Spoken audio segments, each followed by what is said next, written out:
Hey, what's up, guys? It's Thomas DeLauer, and I'm here with my dad. Actually, this is Dr. Lance Dreher. Dr. Lance Dreher is also known as Dr. Fitness here in Scottsdale, Arizona.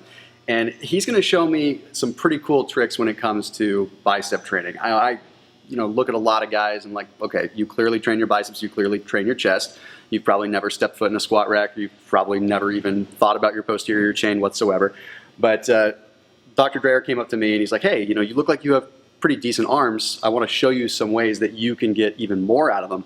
I thought this would be a good video for all of our viewers. So I'm going to turn it over to you. Why don't you show me or help me? Thomas, most guys are interested in arms and chest. Both know that. Doesn't matter what age they are. Particularly as they get older, okay, because what hangs out of your sleeve? Your arm, right? Totally. Okay, so they don't want a pencil hanging there. They want a bicep and a tricep. And I find all the years I've been doing exercises, particularly bicep exercises, and most people hold a dumbbell incorrectly.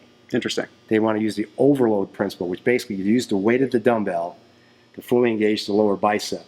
Of course, the function of the bicep is to supinate the forearm. Yeah. Okay. So if you're in a full supination position, okay, through full range of motion, the lower biceps engage more thoroughly. And when I used to compete, I was known to have a bicep that would go past the elbow, almost like a brick. Holy cow. It's sitting on top of your arm. It was actually quite different to look at because usually you would see it rounded. Yeah, totally. Mine was flat at the top, brick like on the end. Okay. So if you want to grab the dumbbells, okay, a lot of guys have a tendency to hold the dumbbell in the center. I would hold the dumbbell so it's overloaded so that the little finger is against the plate on the inside. So you're using the weight to supinate. Forcing the arm. supination. Exactly. You're causing it to happen easier in both hands, both arms at the same time. Okay, even if you alternate curl, okay, keep it in that position. So it's easier to supinate. I can already feel that contraction motion. So you do alternate curls, dumbbells at the same time. You can do incline curls like that. You can do preacher curls like that. That's interesting. It works quite well. In fact, if you use the easy curl bar, you take the easy curl bar and flip it over so you're in a full supinate position instead of a straight bar. Interesting. Okay, you really hit the bicep. And it seems like this is better for shoulder alignment too, to be completely honest, because I can feel immediately when I normally would hold it like this, and you're doing a Zottman curl or something like that, you're getting this anterior rotation, and then next thing, and I always notice is, especially like we talked about in another video, lower back pain and things like that, is I was like, why am I feeling pain even with light curls? And it had to do, I think, with my anterior. Yeah, it will force your shoulders to be retracted, pull back. This is forced. Yeah, exactly. I like that.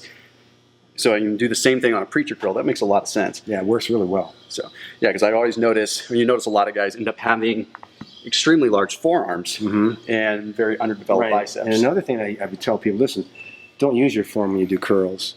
Use your biceps. Lock the wrist. Gotcha. Because you see it will deflex the forearm when you're trying to do curls. Okay, they're trying to muscle it through. So lock the wrist. Interesting. Okay. Just use the bicep. That makes a lot of sense. So there you have it, guys. A couple simple ways that you can revolutionize the way that you start training your biceps. And as always, you know that I'm always focused on two main things when it comes to your nutrition intra and post-workout. And that's going to be making sure you're balancing out your minerals, making sure you're getting the right electrolytes, balancing out your calcium, balancing out your magnesium, getting enough magnesium, not too much calcium, not too much iron, but additionally making sure that you're maintaining control of your blood sugar and your insulin spike through the right kind of protein, through the right kind of carbs if you're going that route. But also just making sure that you're hydrated and making sure that all of that is working in general. So Lance, thank you so much for Thomas, great advice.